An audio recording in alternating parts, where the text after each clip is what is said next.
हिंदी साहित्य तृतीय वर्ष के विद्यार्थियों द्वितीय प्रश्न पत्र में निबंध निकेत पुस्तक से हम आचार्य नंद दुलारे वाजपेयी का निबंध साहित्य और सामाजिक प्रगति पर बातचीत कर रहे थे। इसके पार्ट 1 में नंद दुलारे वाजपेयी का जो जीवन परिचय है उसके बारे में हम अध्ययन कर चुके हैं और मैं निबंध को सीधा प्रारंभ कर रही हूँ। साहित्य और सामाजिक प्रगति। साहित्य और सामाजिक जीवन का क्या संबंध है? देखो, साहित्य तो आपको पता ही है जिसमें सबका हित है, अर्थात जो भी हमने लिखा है उसे पढ़कर, उसका अध्ययन कर कर उससे हमें क्या हासिल होता है, उससे हमें हमारा क्या हित है। तो उस लिखित साहित्य का हमारे सामाजिक जीवन, मतलब हम जो समाज में रहते हैं, जो जीवन जीते हैं, उससे क्या संबंध है? यह प्रश्न आज एक विशेष प्रयोजन से पूछा जाता है। वर्तमान भारतीय समाज एक ऐसी अवस्था पर पहुंच गया है जिसके आगे अज्ञात संभावनाएं छिपी हुई हैं। विशेषतः हमारे शिक्षित नवयुवकों के लिए यह क्रांति की घड़ी है। सब ओर से हमारी दृष्टि खींचकर इस प्रश्न को जब हम देखते हैं तो इस पर नज़र टिकती है। साम्राज्यशाही का बोझ असह्य हो गया, अर्थात सहनीय नहीं है, और आर्थिक वैषम्य का नग्न नृत्य देखा नहीं जाता। मतलब समाज में जो अर्थव्यवस्था है, कितनी गरीबी और ये सब कुछ है, ये देखा नहीं जाता।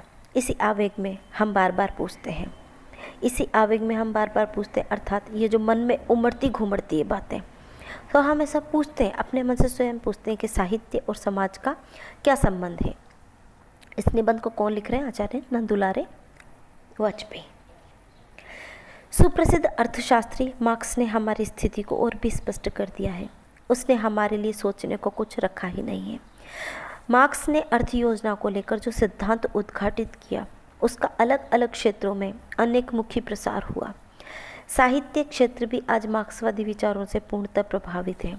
इसी अवस्था में साहित्य के सामाजिक आधार का प्रश्न पुनः पुनः उठकर शंका उत्पन्न करता है कि हम साहित्य को किसी मतवाद के घेरे में तो नहीं डाल रहे। हम यह जानते हैं कि भारतवर्ष में आज का मुख्य प्रश्न राजनीतिक और आर्थिक है। हम यह भी मानते हैं कि मार्क्स के सिद्धांत बड़ी हद तक वैज्ञानिक हैं और भारतीय स्थिति पर लागू होते हैं।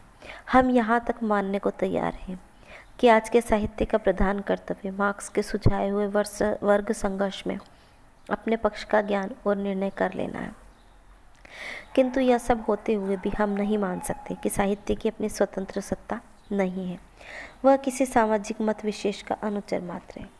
यदि मार्क्स का सिद्धांत अपनी पूरी कड़ाई के साथ साहित्य क्षेत्र में स्वीकार कर लिया जाए तो हमें मान लेना होगा कि हमारे पुराने साहित्य की अब कोई उपयोगिता नहीं रह गई। किंतु यह बात न केवल असंगत है, एकदम असत्य भी है। इसका मुख्य कारण यह है कि साहित्य परिवर्तनशील वस्तु व्यापार में केंद्रित विचारधारा मात्र नहीं है, वह जीवन के मार्मिक और स्थायी स्वरूपों का जीता जागता चित्र है। साहित्य सामाजिक इतिहास का अंग नहीं है, वह उसका स्मारक है।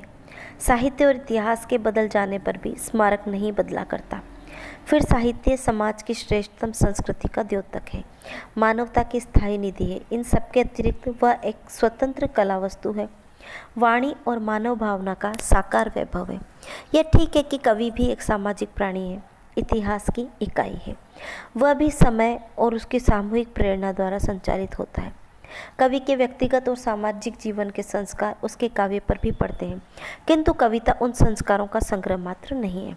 कविता समय और समाज के घेरे में बंधे हुए कवि की स्वतंत्र जीवन कल्पना है। अर्थात साहित्यकार ये कहना चाहते हैं कि व्यक्ति, कवि जो कुछ भी सोचता है वो अपनी कलम से उकेर कर समाज के सामने रख देता है।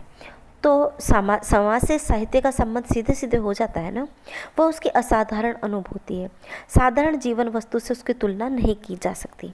कवि जितना ही महान होगा, उसकी कल्पना के स्थूल प्रभावों से उतनी ही निरपेक्ष होगी, उसकी कल्पनाएं उतनी ही जुड़ी हुई होंगी। किसी भी युग के, किसी भी शैली के, संसार के, किसी भी देश के किसी श्रेष्ठ कवि को उदाहरण स्वरूप ले लीजिए, उपयुक्त तथ्य का प्रमाण मिल जाएगा कि किस तरह से